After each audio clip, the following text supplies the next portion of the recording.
여러분 안녕하세요. 여러분들을 축복합니다. 오늘도 주의 말씀을 통해서 하나님의 음성을 듣는 그런 시간이 되시기를 축복합니다. 하이럼 스미스 교수가 쓴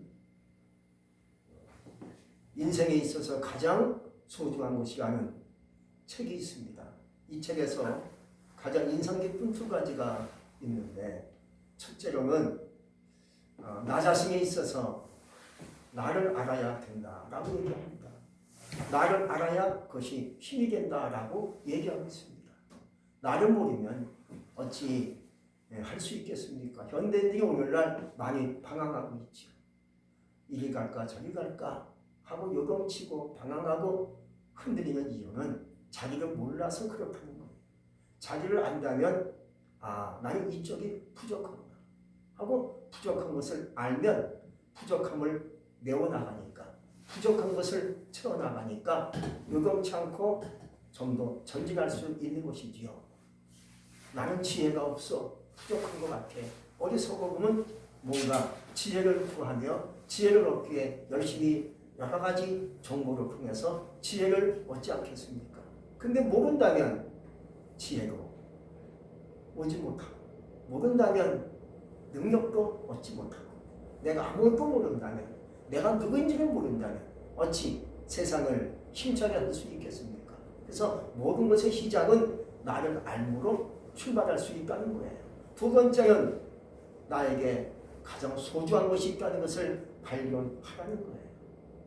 하나님이 내게 주신 축복이 있다는 거예요. 하나님은 사람들에게 각자 주신 뭔가 있어요.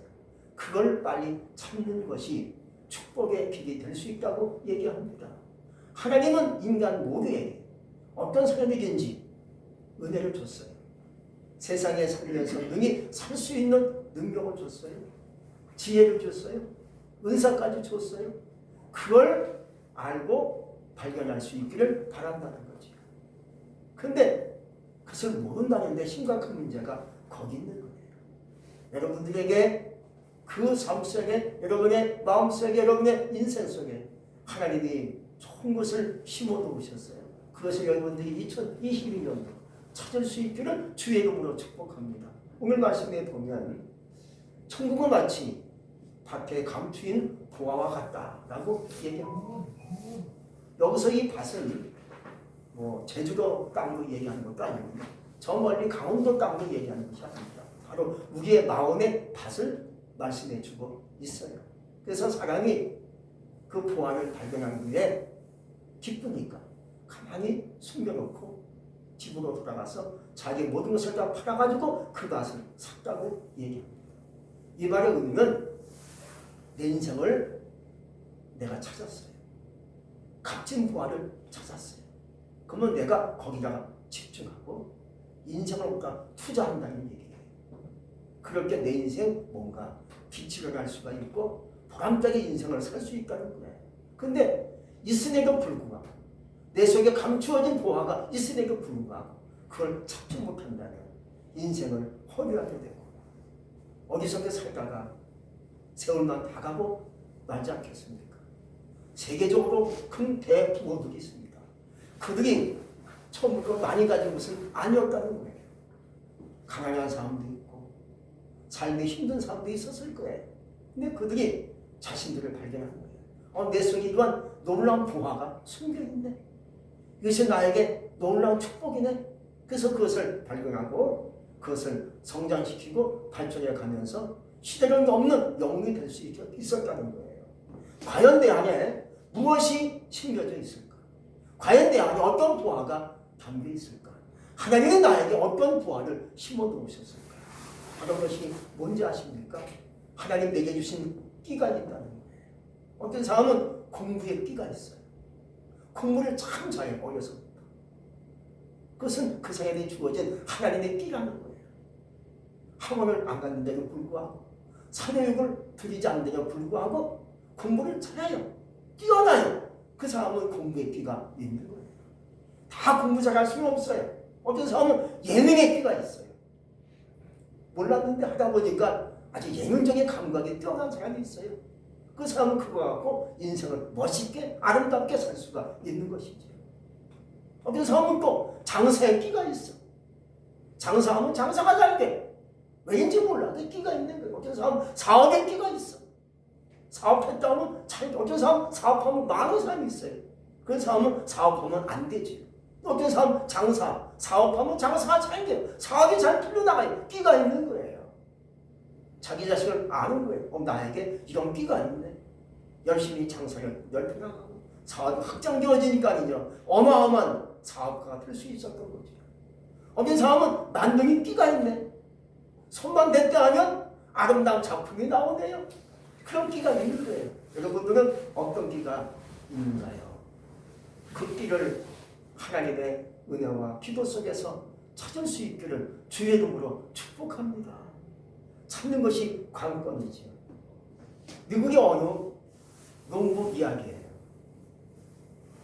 어떤 사람이 농사를 짓는데 이름이 알리 하페드라는 농사꾼이에요.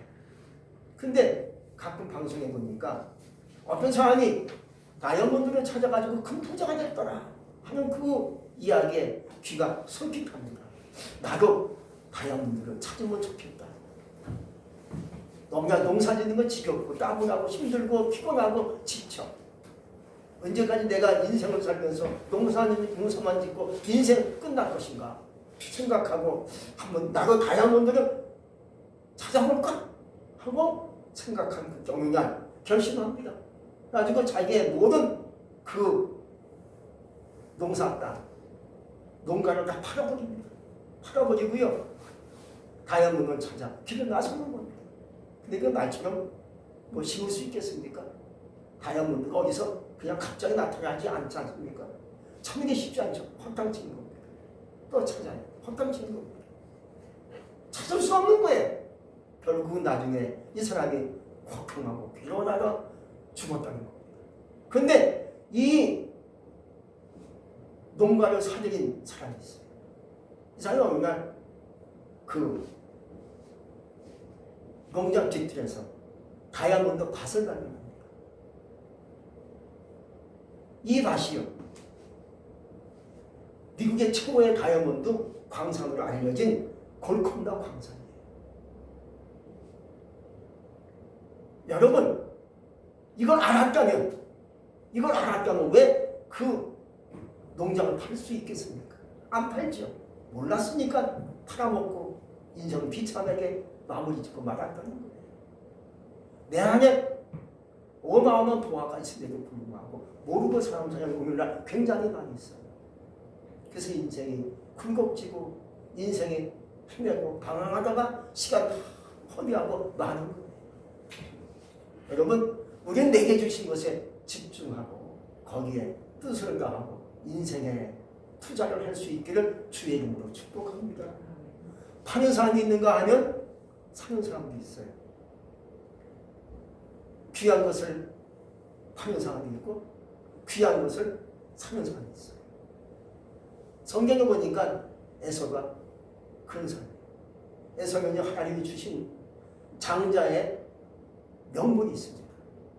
근데 어느 날 배고프니까 동생이 야곱이, 원래 에서와 야곱은 쌍둥이에요. 야곱이 집에서 붉은 팥죽을 쓰고 있었어요.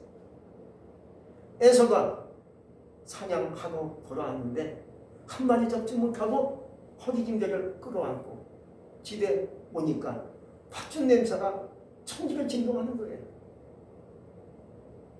야, 팥죽 먹고 싶죠? 배고파 죽겠는데.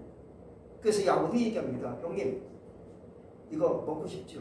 먹고 싶지. 나 한 그릇 하고. 그냥 줄 수 없어요. 어제 공짜가 어디 있습니까? 형님의 장자명분 나에게 파세요. 내가 이 팥죽을 다 드리겠습니다. 알았어. 그까지 장자명분 무슨 소용이 있느냐? 배고파 죽겠는데. 내가 죽을 지경인데. 그래서 팥죽 한 그릇에 장자명분을 야곱에게 팔아넘깁니다. 그 귀한 장자명분을 팔아넘겨요. 야곱은 팥죽 한 그릇에 장자명분을 사들입니다. 이것 때문에 에서가 나중에 고통하고 실패하고 인생을 성공할 수 있는데도 불구하고 인생의 굴곡지게 살다가 나는 거죠.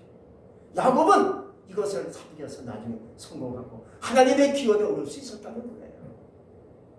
여러분, 어떤 것을 선택하시겠습니까? 팔 것입니까? 살 것입니까? 살 것입니까? 팔 것입니까? 가장 중요한 시기에 이건 팔아야 되겠다. 이건 내가 사야 되겠다. 하나님의 은혜와 지혜를 가지고 판단하고 선택할 수 있기를 주의 이름으로 축복합니다. 하나님 내게 주신 것은 가장 소중한 나의 다이아몬드예요. 이것을 소중하게 생각하고 잘 발전시켜서 인생을 보람되게 살 수 있기를 기원합니다. 두 번째는요, 하나님의 밭을 사야 함을 우리에게 말씀해 주고 있는 뜻으로 해석할 수가 있어요. 하나님의 밭은 포도원을 얘기하는 겁니다. 포도원은 얘기는 마태복음 21장에 나오는 얘기인데 예수님이 비유로 말씀하신 얘기예요. 어느 날 그 포도원 주인 아버지가 얘기합니다. 그 가정에 아들이 둘이 있는데 큰아들한테 얘기합니다. 얘야, 나의 포도원을 가서 일하라 하고 얘기합니다. 그때 큰아들은 예 하고 대답했는데 가지 않았어요. 할 수 없이 다시 이 아버지가 둘째 아들에게 얘기합니다. 예, 나의 포도원을 가서 일하라 하니까 둘째가 저 안 갈래. 제가 왜 가요? 했다가 돌아서면서 다시 뉘우칩니다. 아니 가야지, 내가 안 가면 되겠냐 하고 갔습니다. 누가 오느냐? 둘째가 오는지, 오는 사람인지. 둘째 하나님의 도화를 느끼고 갔던 겁니다. 하나님과랑 임하면 축복이 임하게 돼 있어요. 하나님이 말씀하시면 갈 수 있기 바랍니다. 하나님께서 말씀하시면 올 수 있기 바랍니다. 하나님의 밭을 샀다는 것은 말씀의 순종을 얘기하는 거예요. 2026년도 하나님의 밭을 살 수 있기 바랍니다. 하나님의 말씀하시면 예하고 올 수 있기 바랍니다. 하나님 나에게 말씀하시면 알았어야 하고 그 날에 따라 살 수 있길 바랍니다. 그럴 때 그 밭에서 놀라운 보안을 발견할 수 있으리라 믿어집니다. 그런데 예레미야 32장에 보면 하나님은 예레미야에게 이렇게 얘기하십니다. 어느 날 너는 아나돗에 있는 밭을 사라고 얘기합니다. 사실 그 당시는요, 이렇게 역사적인 배경이 이렇습니다. 나라가 지금 거의 망조가 들었어요. 이스라엘 나라가 망해가는 지경에 처했습니다. 근데 하나님이 예레미야에게, 예레미야가 선지자지요. 눈물의 선지자가 예레미야예요. 이 사람에게 하나님이 얘기하신 겁니다. 너는 아나돗에 있는 밭을 사라고 얘기합니다. 지금 나라가 망해가고 있는데 땅을 살 이유가 있겠습니까? 집을 살 이유가 있겠습니까? 망하면 다 끝나는 것이고, 한마디로 내 땅도 내 집도 언제 다 날아갈지 모르는 판국인데 하나님께서 땅을 사라는 거예요. 밭을 사라는 거예요.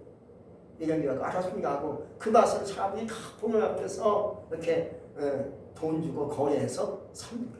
이게 뭔지 아십니까? 예언적인 의미가 그 속에 있는 거예요. 지금 나라가 지금 망하지만 나중에 다시 이 밭을 너가 산 것처럼 다시 백성들에게 와서 땅과 밭과 포도원을 살 것이라 하는 예언적인 말씀이 그 속에 담겨 있는 거예요. 여러분, 하나님이 지금 나에게 말씀하시면 아무리 어려워도 그 말씀을 따라 살 수 있기 바랍니다. 그럴 때 시간이 가면 왜 나에게 말씀했는지, 왜 내가 말씀 가운데 순종해서 복을 받았는지 알게 될 것입니다.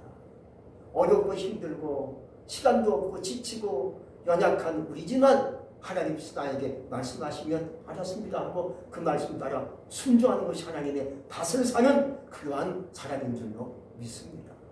근데 또 보면 팔 것이 또 있다는 거예요. 이렇게 하나님께서 나에게 주신 말씀을 따라 순종하면서 하나님의 밭을 살 때가 있는가 하면 팔 것도 있어요. 무엇을 팔아야 되겠습니까? 나쁜 것은 팔아야 될 줄로 믿습니다. 필요치 않은 것은 빨리 팔아치우는 것이 성찰이 아니겠습니까? 예수님 이 땅에 왜 오셨습니까? 나의 나쁜 것을 팔아주시기 위해서 이 땅에 주님이 오신 거예요. 더 중요한 것은요, 예수님은 우리의 죄악을 친히 담당하시고 우리의 죄악을 위하여 팔려가셨습니다. 그것이 십자가 죽음을 얘기하는 거예요. 그래서 우리 주님이 이 땅에 오신 것은 나의 죄악을 빨리 팔아치시기 위해서, 팔아주시기 위해서 이 땅에 주님이 오셨다는 거 믿으시기 바랍니다. 여러분, 판다는 것은 뭘 얘기하는 겁니까? 버린다는 것을 의미하는 거예요. 여러분들이 살다 보면 나쁜 것이 있습니다. 필요치 않은 것이 있습니다. 쓸모없는 것이 있어요. 그렇죠? 옷이든 가구든 내 삶에 필요 없는 것이 있어. 그래서 빨리 버리는 거예요. 옷도 10년 전에 입었던 오늘날 보니까 입지 못할 것 같아요. 그러면 그걸 끌어안지 마시고요. 그걸 이제 버리는 거죠. 가구도 그래요. 5년 전에는 20년 전에 좋은 가구였는데 오늘날 보니까 썩었어. 가구가 무너졌어. 그럼 빨리 버려야 되죠. 근데 가장 필요치 않고 가장 소용자치가 없고 쓸모없는 것이 뭔지 아십니까? 죄악이라는 거예요. 죄악은 가장 필요치 않은 것이 죄악입니다. 이런 죄악은 빨리 팔아치우고 버리는 자가 되셔야 된다는 거예요. 죄악을 끌어안고 있어요. 범죄를 끌어안고 있어요. 악을 마음속에 품고 있으면 내 인생 망가집니다. 내 인생 무너질 수밖에 없는 거예요. 그러므로 죄악은 빨리 팔아치우지. 빨리 여러분들이 죄악을 버릴 수 있기를 주의 이름으로 축복합니다. 성경 말씀 데살로니가전서 5장 22절에서 말씀하고 있어요. 악은 그 모양이라도 버리라 하고 우리 주님께서 말씀해 주고 있습니다. 그러면서 살 것은 사야 되겠지만 팔 것은 빨리 팔 수 있길 바랍니다. 필요치 않는 것, 원치 않는 것, 하나님이 보실 때 기뻐하지 못하시는 것은 빨리 팔아서 없앨 수 있기를 주의 이름으로 축복합니다. 또 마지막으로 밭을 샀다는 것은 주님 안에 거하는 삶을 얘기하는 거예요. 요한복음 15장 7절에서 우리 예수님이 말씀했는데 너희가 내 안에 거하고 내 말이 너희 안에 거하면 무엇인지 원하는 대로 구하라. 그리하면 이루어진다. 라고 우리 주님이 말씀했고요. 이 말씀 2020년도 저에게 주신 말씀이에요. 할렐루야. 그러므로 주님 안에 거한다는 것이 뭘 의미하는 겁니까? 빌립보서 4장 4절의 말씀을 보면 확실하게 알 수 있는 것인데 주 안에서 항상 기뻐하라. 내가 다시 말하노니 기뻐하라. 그래서 기쁨을 갖는 시험 자체가 기쁨을 갖는 그 신앙 자체가 내가 주님 안에 거하는 삶을 얘기하는 거예요. 예수 믿는데 항상 울상해. 항상 예수 믿는데 마음이 끓탕이 있어. 예수 믿는데 마음이 분노가 생기고 엄락구성이야. 예배를 드리면서도 마음은 딴 데가 있어. 기쁨이 없어. 즐거움이 없어. 행복하지 않아요. 예수 믿으면. 그리고 원망만 나와. 의심만 나와. 불평만 나와요. 그건 주님 안에 거하는 삶이 아니라는 거예요. 그러나 난 가진 것도 없고 배운 것도 없는데 왠지 모르게 기쁨이 있어. 할렐루야. 괜히 즐거워져. 마음이 항상 기뻐. 좋아. 이게 주님 안에 있다는 증거예요. 여러분 기쁨이 있습니까? 주 안에 있는 거예요. 여러분 기쁨이 없습니까? 주 안에 있는 삶이 아니라는 거예요. 주 안에서 기뻐하시기 바랍니다. 원망을 몰아내고 슬픔도 몰아내고 주 안에서 기뻐하시기 바랍니다. 웃을 수 있기 바랍니다. 내가 웃겠습니다. 기뻐하겠습니다. 끈탕하지 않겠습니다. 의심하지 않겠습니다. 염려하지 않겠습니다. 내가 예수 안에서 기뻐하며 찬송하며 노래하며 웃겠습니다. 그러한 신앙이 주님 안에 거하는 삶이 되는 것이고 그러한 삶이 계속 되어지면 내 삶이 풍성해집니다. 내 삶이 한마디로 축복이 넘치게 되어 있는 거예요. 여러분 우리는 비록 요동치는 세상에 살고 있지만 기쁨으로 주 안에 살 수 있기 바랍니다. 여러분 나쁜 것은 빨리 팔아치우고 좋은 것을 이제 살 수 있기 바랍니다. 아직도 나쁜 것을 끌어안고 계십니까? 아직도 내 마음속에 나쁜 것이 있습니까? 그것을 빨리 팔아치우시기를 바랍니다. 이것을 다 이제 버리고요. 하나님이 주시는 새 은혜를 가지고 살 수 있기를 주의 이름으로 축복합니다. 사도 바울을 우리가 늘 말씀을 통해서 알고 있지 않습니까? 이 사람은요 예수를 영접한 후에 세상 것을 다 분토, 대선물을 얘기하는 겁니다. 대선물같이 여기고 할렐루야. 사도 바울은요 그 지식이 어마어마합니다. 율법학자예요. 어마어마한 사람인데 예수를 믿고 난 후에는 다 그것을 버렸습니다. 분토같이 버리고 주님과 동행하면서 선교하고 복음을 전하는 일에 인생을 다 투자하게 된 줄로 믿습니다. 그래서 이게 사도 바울입니다. 성령님을 여러분들이 선호하시기 바랍니다. 마태복음 25장에 보면 아주 지혜로운 5처녀를 예수님이 소개하는데 이 지혜로운 처녀는요 신랑 되신 주님을 맞이하기 위해서 금과 함께 기름을 사서 준비합니다. 기름을 샀어요. 할렐루야. 좋은 것을 산 거지요. 좋은 것을 사서 준비해서 주님을 맞이하게 됐다고 성경은 우리에게 소개하고 있어요. 우리는 좋은 것을 살 수 있기 바랍니다.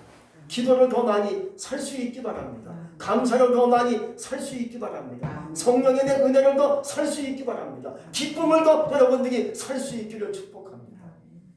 이제 여러분들이 나쁜 것은 버리셨나요? 하나님이 원치 않은 것은 다 이 시간 버리실 수 있기 바랍니다. 그리고 내게 주시는 하나님의 은혜를 따라서 내가 좋은 것을 살기를 원해. 내가 좋은 것을 내가 이 시간 사겠습니다. 기도를 더 많이 하겠습니다. 감사를 더 많이 하겠습니다. 더 웃고 기뻐하며 나가겠습니다. 이런 시간이 되시기를 주의 이름으로 축복합니다. 아멘. 그래서 썩어가는 세상을 사지 마시고요. 천국을 살 수 있기 바랍니다. 썩어가는 세상을 사모하지 마시고요. 애경처럼 주님과 함께 동행할 수 있기를. 그래서 2022년도 나는 부족하지만 연약하지만 주님의 하심은 된다는 믿음 갖고 나갈 수 있기 바랍니다. 요새 생각을 해봤어요. 보니까 자꾸 시간이 가고 세월이 가니까 느끼는 것이 있습니다. 모든 것이 하나님의 은혜라는 거예요.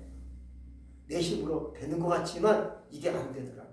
내가 기도하는 것도, 주님 앞에 오는 것도, 찬송하는 것도, 말씀을 듣고 말씀을 전하고 내가 전도하는 것도요, 내 힘으로 되는 게 아니더라고요. 하나님께서 은혜 주시니까 기도하게 되고요. 내가 하나님께서 나에게 능력 주시니까 일할 수 있고 밥 먹을 수 있다는 거예요. 내가 꼭 힘이 있으니까 밥 먹고 다니고 하는 것 같지만 그게 아니라는 거예요. 모든 것이 하나님의 은혜로 임료로 얘기도 하고 임료로 찬송도 하고 임료로 서로 얘기도 하고 임료로 기도도 할 수 있다는 거예요. 하나님께서 막아놓으시면 기도가 되겠습니까? 하나님께서 은혜 주시면 되는데 은혜를 안 주시면 내가 일어서서 걸을 수 있겠습니까? 안 되잖아요. 얼마 전에 제가 60년 지기 친구를 말씀 가운데 여러분들에게 얘기한 적이 있어요. 함정수 목사님이라고.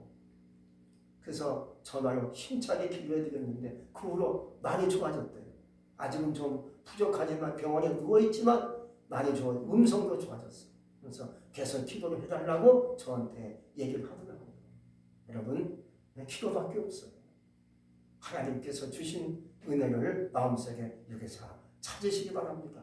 내게 주신 것이 뭐냐? 그 부활을 찾아서 그 부활을 잘 활용하고 또 발전시켜서 주님과 동행하는 가운데 2022년도 주님과 함께 살 수 있기를 주의 이름으로 축복합니다. 아멘. 기도하겠습니다. 전능하신 하나님, 감사 영광 하나님께 올려드립니다.